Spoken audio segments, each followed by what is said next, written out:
ఒకసారి ట్రై చేయండి. నచ్చితే లైక్ చేయండి, షేర్ చేయండి, సబ్స్క్రైబ్ చేయండి. హలో అండి అందరికీ. ఈరోజైతే నేను జుట్టు కోడి చేస్తున్నాను అండి. సేమ్ దీని టేస్ట్ నాటుకోడిలానే ఉంటుందండి. కాకపోతే పులుసు కాకుండా ఈ కర్రీని నేను చుక్క కూర వేసి చేస్తున్నాను. చాలా బాగుంటుంది. నా స్టైల్లో ఈ కర్రీ ఎలా ఉంటుందో చూద్దాం. ఫ్రెష్ చుక్క కూర అండి, అందుకే చుక్క కూర వేసి చేస్తున్నాను. ఈ కర్రీ కోసం అయితే ఫస్ట్ ఆనియన్స్ని మంచిగా ఫ్రై చేసుకోవాలండి. ఓ 3 పచ్చిమిరపకాయలు మధ్యలో చీల్చుకోవాలి. చూడండి, ఆనియన్స్ ఇలా ఫ్రై అయ్యాక ఇందులోకి చికెన్ వేసేసుకోవాలి.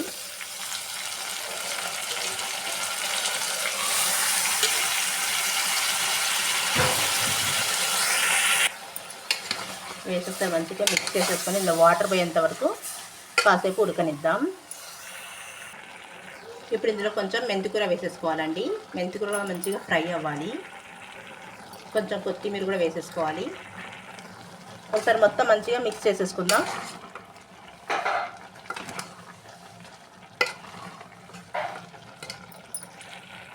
ఇప్పుడు ఫ్రెష్ అల్లం వెల్లుల్లి పేస్ట్ కొంచెం మంచిగా పీసెస్కి పట్టే వరకు ఉడికిద్దాం.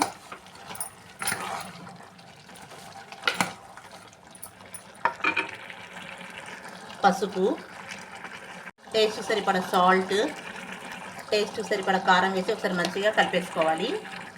మంచిగా ఒకసారి కలిపేసుకొని కొన్ని వాటర్ యాడ్ చేసి మినిమం ఒక 10 విజిల్స్ రావాలండి. అప్పుడే ఇది ఉడుకుతుంది. సేమ్ నాటుకోడి టైపే కాబట్టి అన్ని ఒక గ్లాస్ వాటర్ వేసిద్దామండి. ఉడకాలి కదా మంచిగా.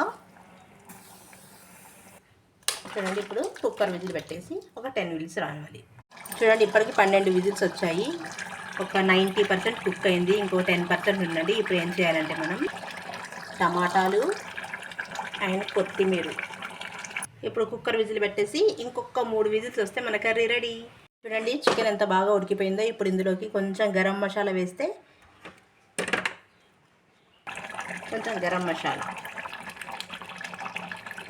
ఇప్పుడు ఇందులోకి చుక్క కూర వేసేసుకోవాలి.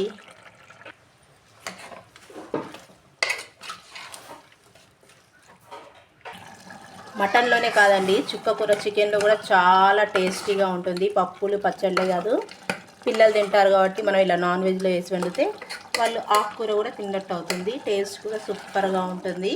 ఒకసారి చేయండి. అంతే, మన చుక్క కూర చికెన్ రెడీ. నాటుకోడి టైప్లో ఉండే జుట్టు కోడి అండి ఇది. దీంట్లో చుక్క కూర వేసి చేశాను. సూపర్ టేస్టీగా ఉంటుంది. ఒకసారి ట్రై చేయండి. నచ్చితే లైక్ చేయండి, షేర్ చేయండి, సబ్స్క్రైబ్ చేయండి.